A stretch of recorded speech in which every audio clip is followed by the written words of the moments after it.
Welcome back to the Real Couchwives Podcast, where we overanalyze all things Bravo. This week we're chatting about Lala Schwartz becoming Biffles, JT quitting Southern Charm, Real Housewives of Dubai being put on pause, and all our other Bravo thoughts. Yeah, so those are pretty random things that are coming out this week that are, not super related. Which one did you find the most surprising? I mean, most surprising and yet least surprising was probably the Lala and Schwartz one. I think after the Jeff Lewis podcast and Lala kind of like making it seem like she was a little bit more distant from the group, I think it makes perfect sense that she would now be kind of buddying up with Schwartz as we move towards a potential, reawakening of the of the Vanderpump Rules franchise. So I can understand that she's probably like laying the groundwork to make sure that she's actually going to be on the show next season. So, okay, yeah, what exactly happened? We see some things that are coming out on Instagram of like Lala and Schwartz possibly working on a project together. There's like some Polaroid pictures. Can you like enlighten us? Yeah. So I think she just put it on like her stories or something. Yeah. But yeah, it's these like pictures of like her and Schwartz kind of like hanging out, and they're like Polaroids. And yeah, I guess it's just to kind of like signal to us the audience who's always here, ready, willing, and waiting to like have some more VPR news. And here we are eating it up perfectly, right? Falling right into her plot. That's just such a funny thing about Lala that we've said, countless times, but I feel like she just keeps being like, oh my God, get over it, guys. Like, talk about something else. Like, I just want to live my life. And then she's like, but look at me and Schwartzy. Look at us hanging out. Me and Katie are actual enemies now, and we actually don't hang out anymore. But here I am hanging out with her ex-husband. Choosing alliances. Okay, yeah. Didn't she also say something about how she like doesn't like Katie's new boyfriend or something? I saw. Oh, I didn't see that. I thought something like that came across my social media. I have to admit, I have not been as up to date on my Bravo as I should be. Mm-hmm. And I feel like it's a variety of reasons. My entire brain has just been consumed by wedding planning. And like my brain, if you were to open it up right now, is like color palettes and like spreadsheets. Yeah. I mean, that's kind of fun. That sounds amazing. It's like fun and stressful. But also, I just like, I've said this before, it's just like I'm not excited about Bravo right now. Like even the shows that I'm watching, I feel like I'm watching so that I can like talk about them on the podcast. And, right. Like, they're, Salt Lake City, I could see how it's getting more fun and stuff, but like it's still, I'm not like hooked like I used to be. Yeah. And I'm just like sitting here waiting for Southern Charm and like Summer House and VPR. Yeah. Yeah, I get that. I'm definitely feeling kind of similarly. Well, I guess that kind of also nicely segues us into the Southern Charm topic from this week, which is the fact that JT has announced that he is leaving Southern Charm. I did see that. Yeah. I was, similar reaction of like surprised, not surprised, because JC is like a little bit of a loose cannon. Yeah. My first thought, so to summarize, JT, yes, who was a new cast member of Southern Charm last season, he has a bit of a Napoleon complex.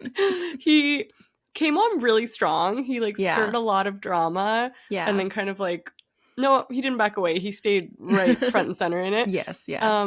I feel like as it went on, he was like a little bit more endearing because you're like, oh, I kind of feel like this kid is just like a bit of a loser. A little bit for sure. Like, he's just kind of like peacocking a bit, but like I feel like maybe he has good intentions, but like he also said some very odd things about like the way he speaks about women and like catching them as fish or something. I don't know. It was weird. It got weird at times. But I feel like at the end we were like, okay, we don't mind you in the show. Yeah. Like, we want to see more of what's happening. Yeah. And if anything, I was happy that he was coming back this season and he like looked as if he was going to be kind of like as messy as he was last season. And I can appreciate that. But basically in his announcement today, he mentioned the fact that he's done, I think 9 of the confessional like spots that they have to film throughout the year, and he's basically like not like withdrawing himself. He's quit from Bravo. He's told Bravo he's quitting and he's not going to film any more confessionals, which kind of makes me think like he probably thinks that like maybe there's like an edit that's like going in one direction that he wants to remove himself from and kind of recuse himself, if you will. which is kind of like interesting because like otherwise I just don't see why you like if you're not getting a bad edit or if you're not like feeling like you are gonna get a bad edit, like why do you like leave kind of like not even mid-season but like mid post-production. I I'll don't, say. well, that's it. Like, I feel like that is kind of unheard of, right? Like, someone quitting after filming the season and doing majority of the confessionals. Like, can you think of a time that's happened before? Well, that's just it. Like I'm thinking about kind of like other instances where people like at least don't show up to the reunion. Obviously, like Beverly Hills, Adrian Malouf and Lisa Vanderpump being two pretty clear obvious options for that, and both of them just didn't show up to the reunion, and that was kind of like their final acts as housewives. Yes. But they did still, as far as we know, like film all of the confessionals and kind of like be there to kind of tell their side of the story. Yeah. Why wouldn't you? Like, that's literally your opportunity to do yeah, that. Maybe it'll get edited in a certain way, but at least you can put it there. Like, exactly. At least you can put your thoughts and stuff out there. But I understand that if you're also like giving them, maybe if you're giving them more content, there's more content for them to potentially skew in a certain direction. True. And if you're also getting like the thing is like in the production kind of like process, they are asking you the questions, right? So you clearly, unless they're really smart or you're not very smart, you probably are able to kind of like piece together what sound bites they're trying to get from you. Yeah, exactly. And so maybe he just was unhappy and displeased with how that was coming across. It's just so, I don't know. Do you also buy that he's actually the one leaving? Because like normally that's not the case. No, I think I buy that he's leaving because also like I think even if he, well, I mean, I know that Charlie kind of said the opposite of this when she was leaving Vanderpump Rules, but she was like, as a new cast member, I wasn't making enough money to like justify like coming back and doing another season, especially when she thought that coming back for season 11 meant that she was going to have to like basically be like Rachel's like, only cast that would be like supporting her. But I don't know, I guess in my world, whatever money they were going to throw at you, you're kind of like, well, that's enough. You've bought me. Well, it's also like most of the cast of Southern Charm are well off to begin with. Yeah. So I feel like the reason that you would do the show, obviously there's a financial benefit, but it's also a lot about publicity and fame and getting your name out there, getting his event spaces and his Airbnbs out there so that we know where to show up and go to when we visit Charleston. I don't know, like it's, you know what though, it is a good device because I am very interested now to know where the story is going. Like one of the things we just said when we reacted to the trailer is that like it looks good and it's exciting, but we don't really have a sense of like what's going on is happening and what the main storylines are. And he was actually only there calling out Madison. Maybe Madison just went so hard at him that he was like, possible. I quit. I'm out of here. Peace. No, I think that's totally possible. And you're 100% right. I'm now like, oh my God, now I'm like throbbing at the mouth to find out what's going to happen this season. Like, hell yeah. Especially considering like we knew going into last season, the whole Taylor, Austin, Olivia storyline. And I was kind of like I was interested to watch it, but now I'm like intrigued to watch this. Like I'm like, oh, yeah, what's going on? I think we've been talking about this a lot, but I do find it a really interesting topic of like the level of stories that they drop before season, or like the level that they keep a season very secretive. Like I think that there is like definitely a very specific balance that is hard to meet, and I feel like you don't realize once you went too far on one side or another until after. But like we were kind of saying that with VPR last season, like we just got so much leading up to it that it was kind of like too much. Like it was kind of like information overload. The season ended up going in a total different direction than I think what we thought we were going to see based on what we were getting. But we're saying that like Southern Charm had like a really nice balance last year as well, and that like we knew that there was this big kind of like scandal, but we didn't know anything about it. We didn't know who perpetrated it or like we didn't know who was gonna come out on which side. Like we wanted to see the way it was gonna play out. And I feel like this is kind of similar in that like right now we've gotten nothing, and this is kind of like just enough to be like that hook. Yes. Yeah, this is just the right amount of kind of like a little soupçon of a little something for us to like grab onto and now be excited about. And now I'm just, I can't wait for the season to get to start. It's only 1 month to go, guys. Only 1 month. I Only didn't 1 see it coming in the form of JT. Like, I that is didn't so see it coming in the form of surprising. JT.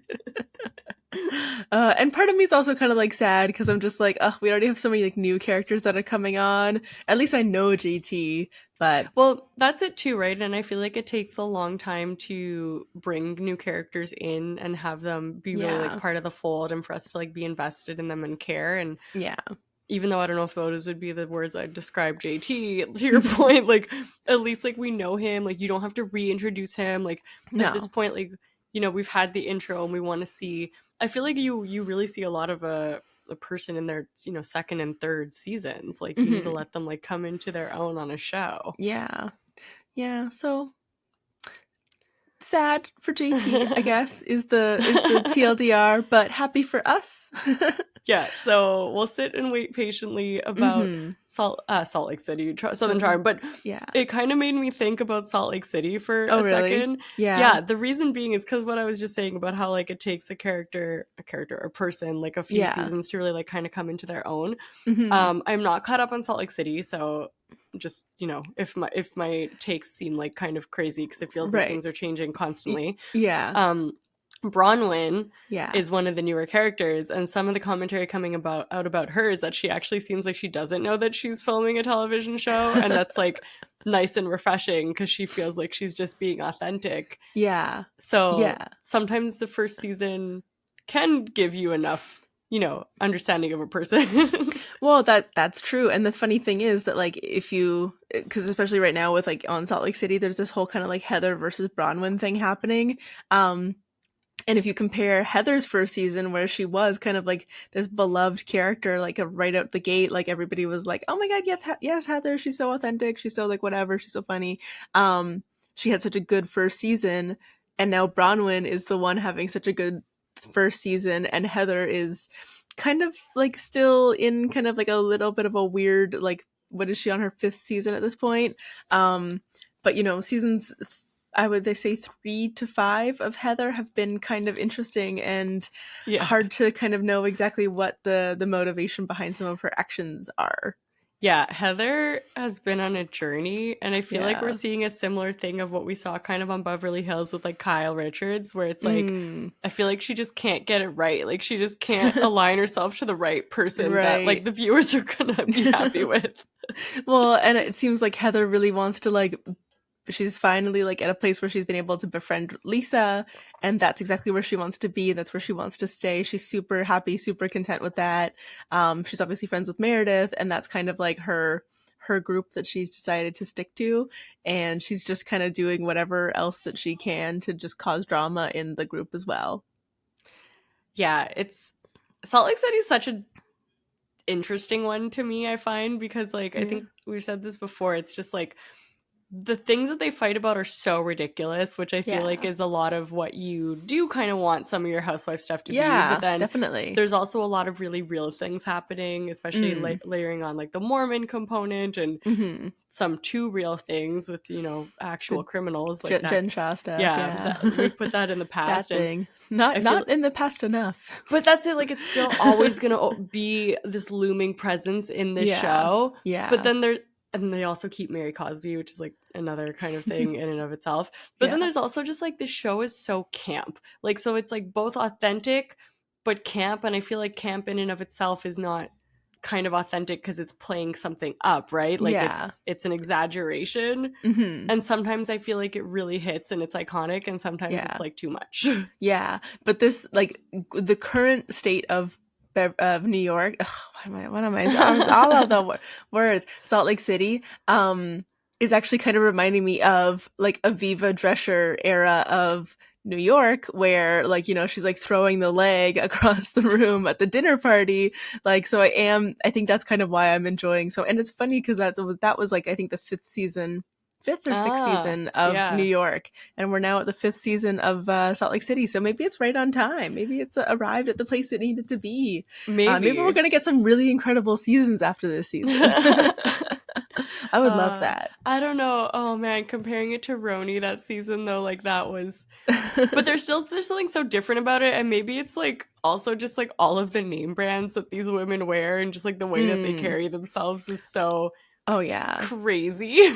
The outfits that they wear. But I think that's also just like so emblematic of the fact that like Housewives and like the brand of Housewives has just like changed so much over the years. Like what you know, Vicky Galvinson and you know, the likes of Real Housewives of Orange County were wearing the first season of that show versus, you know, the Dorit and Erica James of Beverly Hills. I think that's kind of like the path that we've seen of like, you know, they just wore like normal stuff that like women wore to now like, okay, we have to wear Moschino and like whatever. Moschino? I literally don't even know. But yeah, Salt Lake City are the biggest offenders of that. Like it's just like across the board. Yeah, it's like for sure. Wild. And they're also, it's because it's like winter, it's usually in the form of like a snowsuit, so it's just like hilarious. Except for like the one time, like Bronwyn on like one of her first episodes, she wore, or her like, first scenes, the heart the, like, thing. No, I'm thinking about like she like showed up to like a restaurant with Lisa, and she was like wearing like basically like underwear. Oh yes, and it's just like, okay, it's so cold out, but sure, why not? Or it feels like it's so cold out. I obviously don't know how cold it is out. There was a scene with Bronwyn and her husband, and I know that they like introed them as being like different in age and having like a 20-something year age gap, but they showed her husband, and I was like, is that her dad? Like Jesus. Like, yeah, I mean, I get that. It's like Tom Girardi levels of oh my gosh. Yeah, but I think he's more attractive than Tom Girardi and seems more like an appropriate person to actually be married to than Tom Girardi. Yeah, and the, you know, hopefully oh my gosh, sorry. What are you about to say? I'm not trying to make any comparisons. What's gonna happen here? I was just gonna be like, the comparisons end there. We're not saying anything. Yeah, let's we're not trying to make any allegations. We have no idea what he does for work. But yeah, it's just so funny to see. Yeah, you're just like, oh. Like, she literally, in one of the scenes, she's like, he has gout. She's like, I sleep with someone who has gout. Or who is old enough to have gout. Yeah. Which is a little, at least she's being honest about it, because I feel like that's something that Erica never would have said about Tom. No. She'd be like, he is so totally sexy, possible. And I love him so much. Yeah. And I love his mind. I love going out to dinner with him. Like, I love just like the whole experience of it. I love all the money he gives me. Oh gosh, Beverly Hills is gonna be exciting now. Yeah, no, I'm really excited for Beverly Hills. It's gonna be really good. I'm excited for the script to finally switch on Kyle and for her to have to be real and like not be the queen bee. I'm excited for Dorit to finally clock into work this year. Oh yeah, like I cannot wait. I am so pumped. Single Dorit too. I'm like very excited for. It's gonna be incredible. It's gonna be so good. But I do love the Mauricio and PK romance scenes. Yeah, like I feel like they're the husbands that we actually. Like, I don't know, they've just been there for so long. Especially the like early days of like the Tom and Todd and Ken. Oh, why am I Ken Todd and Mauricio, like when they were like buddies back in the day. Like the way that like PK and Mauricio then took that like up another level. Yeah, they were like, okay, no, we're the real husbands of Beverly Hills. But that's it. I feel like the husbands are not usually in it that much, and like they especially are now. Yeah. Now they're just like, please, dear God. Honestly, I think what would make this season so perfect though. Okay, I guess it already filmed, so next season of Beverly Hills. Okay. Just bring back LVP. Like, oh my God. How iconic would that be? How crazy would that be? Especially if we're seeing like, you know, the Fox Force 5 kind of disintegrating. Yeah. I don't know. I genuinely don't know. I just think that like I think that it's kind of like one of those things where we think that LVP would be like in her like fighting form that she was in the early seasons of this show, and I just don't know if she's like if she could deliver in the way that we would want it to be. I feel like we have very high expectations of what that would look like as well. Yeah, but, totally. Oh my God, like the layers of like, you know, just like this friendship that has been it was they had such a friendship, and that friendship was destroyed over the craziest of things. Lucy apple juicy or whatever. Yeah, exactly. Well, that and the fact that like so like part of the whole kind of like dynamic between Kyle and LVP was kind of this like Dorit is the new Kyle and being jealous of that, and like kind of the way that like LVP would kind of like play Dorit and Kyle off of each other to get them into fights and like whatever, like, you know, manipulate them, whatever. So it would be kind of interesting to see like the downfall of Dorit and Kyle's relationship with LVP in the context. But I guess that's just not also like, it's just not realistic because like, you know, who knows like what she would really contribute to that. Yeah, hopefully Dorit contributes to that. Yeah, I am excited. It's just like, it's so crazy when you think about just the ups and downs of these Bravo shows, and I feel like you just like never get a consistently good like back-to-back seasons of something being like really stellar. Yeah, it's true. You just don't know. Just don't know until it's... Hopefully we're on a high though. Yeah, a roller coaster that only goes up. Speaking of a roller coaster that I guess has actually come down is or is just it's actually paused in the middle. Stuck. They just left it up there. They're like, it's like when you're on a Ferris wheel and they're like, oh, we're just gonna stop here for a little bit. Yeah, you're like, it's cool. I'm not scared of heights. This is totally fine. This is perfect. So obviously, Real Housewives of Dubai, they have also just announced has been put on pause. Do we have thoughts, Carrie? I don't have thoughts, but also this in of itself is probably a thought that like I don't think I even the fact that you have no thoughts. Yeah, I don't think I finished it last season. Yeah, I have to. I started season 2, but I didn't watch the second episode, and then I just kind of like never. Yeah, I think I watched like maybe more than one, but not very many. Yeah. It's too bad. You know, I enjoyed Carolyn Stanbury for the most part, I would say. I enjoyed Chanel Ayan. But then the thing is like, I just don't even know what else happened this season. I enjoyed Lisa Milan, right? They have good characters, I feel like, but it's I don't think much happened. Yeah, they didn't really find like the right formula. I don't know. I wasn't excited enough to like watch the next episode. So I didn't. Which sucks too, because like Dubai is another one kind of similar to Salt Lake City where we're being like, yeah, it's a housewife franchise, but I feel like you also had a component of learning about like what it's like to live in Dubai. Totally. And like I thought that was like different and cool. Super interesting. Yeah. I feel like they don't like they should kind of like play into some of these things a little bit more. Yeah, I don't know. I don't know how much more like it's so hard to like know what they can like how they could do that. Right, like what kind of direction, because without it being like the super educational, because then like I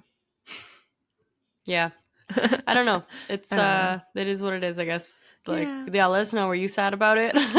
Were you watching it? Did you care? Did you even know that it was on for the second season? There's too many, honestly. I feel like they just need to zone into the ones that are working and just like try harder at them. Yeah, or like retire some of the ones that aren't working and just like leave the rest to kind of actually like grow a little bit. Yeah, or like Potomac, like literally we're not watching Potomac this season, and I'm not even really seeing anything come out about it. So no, the only thing that I've seen come out about it recently was just like, oh, all of the people that are left on this cast are the boring people. Just sad. There's Karen is there, but like, you know, Karen's like a good person to kind of like be like talking and giving her opinion on like what's going on and like kind of like reading people and stuff, and I just don't think that there's like anything for her to like say because there's nothing happening. They really needed Michael Darby. Those were the golden years. Now that we think about it, we need a common enemy we do hate. We really do. We do. Unfortunately, and it's just too bad too because like last season was so bad and so hard and so painful to watch, and so now for like this season to also just like not really be much of an event is kind of upsetting. Yeah, I feel like that one's definitely going to get a reboot. But then speaking of reboots, we have the RHONY reboot, which I think had a pretty good first season. I think people were like, the consensus was generally good. Yeah. And then this season is just like brutal, like in the sense that it's just so boring. I know. And they had like one good episode. Like I felt like there was one pretty good episode when they were in the Hamptons. So I really enjoyed that, and I was like, okay, it's settling in. Season 2 coming. Well, I know that it's like season 15 or whatever, but season 2 coming along. We're getting into it. And then the episode after that, I was just like, oh no, okay, we're back down here. And I just hate it. I don't understand. Like, are there not more interesting people in New York City that we could have found? Like, Jenna Lyons, okay, great. Let's keep her. Yeah. Jessel, enjoyable. I love let's Jessel. keep her.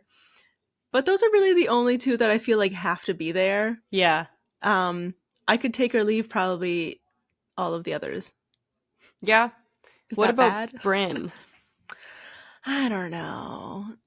Brynn I like is like messy, clearly. She's clearly like the pot stirrer. I would say that she's kind of like a little bit of like the Dorinda of the group. But I don't know. I just don't like, we don't really know anything about her life. I guess we know some things about her life. We don't really understand what she does. Is that weird? Yeah. So like we know what side, I don't know. Like maybe there's just not enough there. I mean, again, it's just like the wrong mix of people. Like you can't just like, that's like the thing with these franchises is like there needs to be some common thread other than like you're all influencers and like met in that circuit. Yeah, exactly. Like, you see each other at Fashion Week and like that's how you know each other. Because like you're filming constantly with each other for multiple months and like I guess maybe you'll form a relationship through that, but I don't know. And like what we talked about before too is like they're all just so aware of the camera and they just understand this. They both understand it and don't, because it's like they're not understanding what we want to have. They've been raised on reality TV for the most part, so they know kind of like the jig, but they also like know how to like then censor themselves in a certain way for the most part. Obviously some people like here and there moments and whatnot, but yeah, it's just not like, it just doesn't feel like it's working.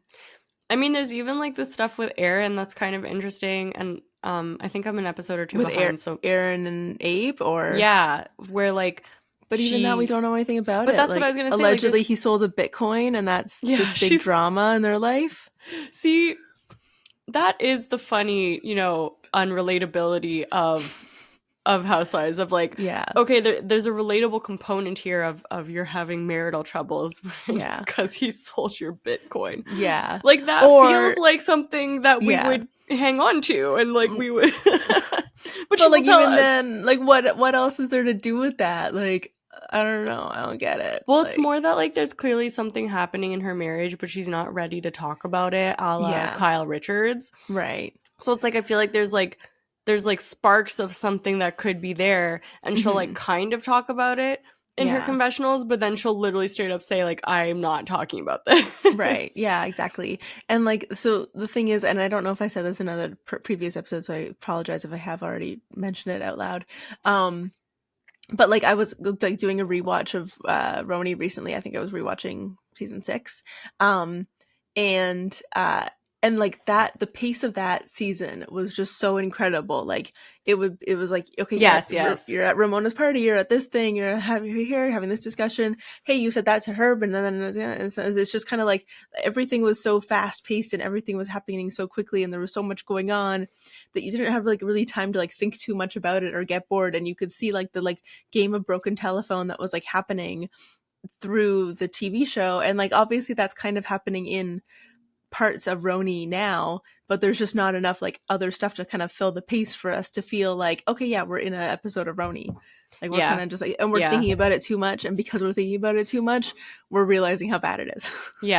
Well, I think we're also not doing ourselves favors by doing those rewatches. Like I think I'm doing the same thing with not Salt Lake City, with Southern Charm, because literally instead of watching new episodes of a show, I go back to my comfort viewing, and I'm going back to Southern Charm, like season 5 and season 6, and it's just like, then you're just kind of like, like why can't it be like this anymore? I should go back and do some RHONY rewatches. Honestly, we've been talking about doing like breakdowns of iconic episodes, like going and doing like a RHONY Scary Island or something. So let us know if you'd be into that. Yeah. I think that would be really fun, and it would fill some of the gap that I feel like we're having right now. Yeah, that's very possible. Well, and also like I mean, I have to admit I'm fully watching like Below Deck, and that is the thing that I am like the most like obsessed with right now. Like I am on season 7 or 8 of the original one. So I have gone from watching no Below Deck last Christmas to Below Deck. Basically all of the Below Deck. I have seen like 15 seasons of Below Deck this year. I went through a Below Deck binge as well. I think I've gotten off of it for a little bit, but I'll go back and watch with you. It is actually really fun. Our last episode of the season, I should tell you how many seasons of Below Deck I've watched. Yes. Seasons and episodes. and put like an hour. Like how many hours of Oh my god, I don't want to know. We don't want to go that far. That's too much information. We also really want to talk about the challenge. So one of these days we're going to do a challenge update. Yeah, we'll get there. Because I'm not caught up on the most recent episode, so I don't know if you are, and I don't want to spoil anything for you. I think I'm at least an episode behind. I might be 2 episodes behind. I got a crazy spoiler about someone. Oh no! I don't want to. Anyways, okay, we'll talk about it next time. Yeah, let's talk about it next time. But yeah, the challenge is super fun.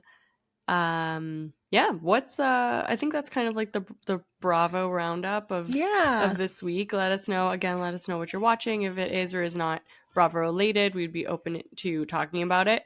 Mm-hmm. What are you gonna do the rest of this weekend, Iris? I'm gonna go see my friend. I'm gonna go hang out in Chelmsford in the UK, which is in Essex.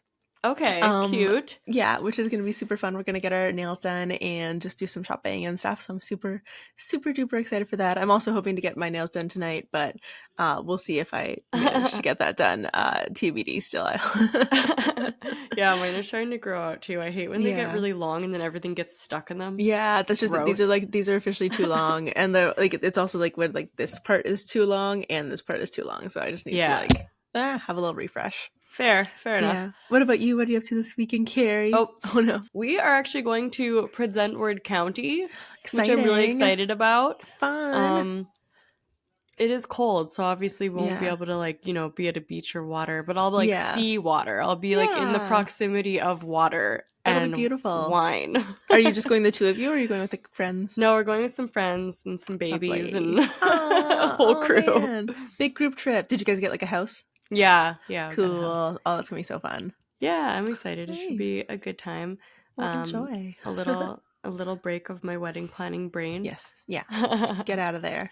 So then when you get to that step, I'll share all my Excel sheets with you. All right, perfect. I love it. Thank you. Also, let me know if you have any wedding advice for me, wedding planning advice. I'm all over all of the things, all of the Pinterest, all of the boards. Let me know. Yeah, I love that. Amazing.